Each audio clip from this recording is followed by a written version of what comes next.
Moi, je défendrai d'abord la vision d'une Europe qui protège. C'est une Europe qui met fin au dumping social, c'est une Europe qui travaille sur la convergence fiscale, c'est une Europe de la réciprocité commerciale. Nous voulons en faire l'Europe des travailleurs, contre l'Europe, comme on dit, l'Europe marchande, l'Europe des profits. Nous sommes, nous socialistes et sociodémocrates en Europe, d'accord sur un certain nombre de propositions, sur l'alignement de tous les pays d'Europe, sur le meilleur État social. La question est de savoir si on va harmoniser vers le bas ou vers le haut. Et ça, c'est tout l'enjeu de la construction européenne, notamment l'enjeu de cette échéance. On va quand même pas faire uniquement, mais remarquez que je trouve ça très bien qu'il y ait une Europe des patrons. Je trouve ça très bien. On va quand même pas faire que l'Europe des patrons. Faire une Europe sociale, comme l'a souhaité le président de la République depuis fort longtemps, par l'adoption, par exemple, d'une charte sociale. Oui, Monsieur le Président, c'est sur la charte sociale. Est-ce que le fait que ce soit simplement des bonnes intentions, vous n'êtes pas un peu déçu? Ce ne sont pas que de bonnes intentions. Mais d'un mot, Monsieur Delors, sincèrement, vous n'êtes pas quand même un petit peu déçu par le résultat obtenu en matière d'avancée d'Europe sociale? je suis un peu déçu. Bon. Il y aurait donc 49% des Français qui diraient non à l'Union européenne, au traité de Maastricht. Je crois que c'est non seulement un très sérieux avertissement pour une certaine façon de faire l'Europe, complètement technocratique, uniquement autour du marché. Il est clair qu'il faudra y répondre concrètement dans nos choix, en particulier dans notre façon à l'avenir de construire l'Europe, qui devra être plus sociale qu'aujourd'hui.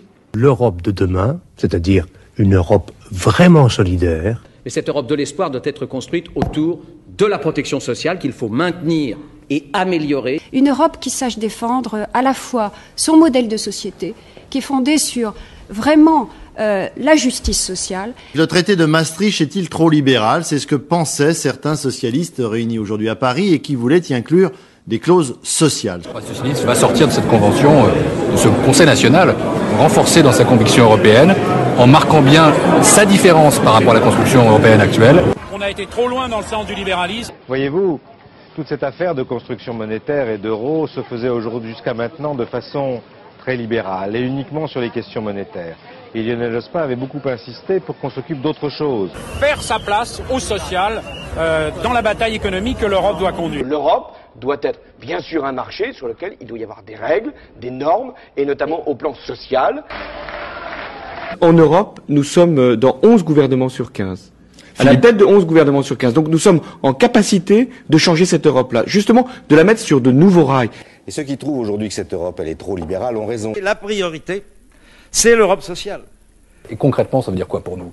Ça veut dire qu'on doit se fixer une série de critères de convergence sociaux.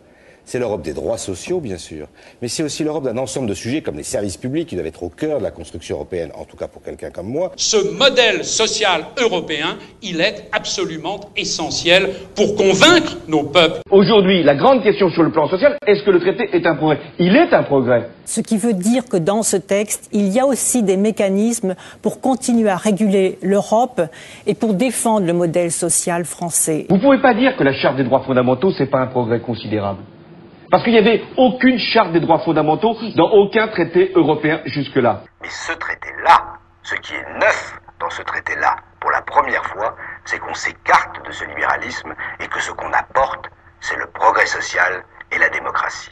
Les Français rejettent la Constitution européenne. Oui, il faut une Europe qui combat la crise, qui retrouve le chemin du progrès social et qui prépare l'avenir. On a besoin d'une Europe aussi qui soit plus solidaire, parce que il faut davantage de justice et de justice sociale. Mais il doit y avoir aussi une dimension sociale, avec une coordination des politiques sociales. Pour mener à bien cette coordination, des indicateurs vont être définis. Le président de la République doit se sentir soutenu, pleinement soutenu, pour toutes les initiatives qu'il a prises pour réorienter l'Europe dans le sens de la croissance, mais aussi d'une Europe qui soit beaucoup plus sociale et plus solidaire. Car nous voulons une Europe qui protège ses travailleurs, une Europe du progrès social et non de la casse sociale. La question qui nous est posée aujourd'hui est d'organiser le serpent social européen. Bref, nous voulons une autre Europe. Et au centre de ce que fut notre conversation, se situait l'Europe sociale. C'est d'ailleurs la première fois qu'un chef d'État ou de gouvernement me rend visite qui parle d'abord du social. C'est nouveau.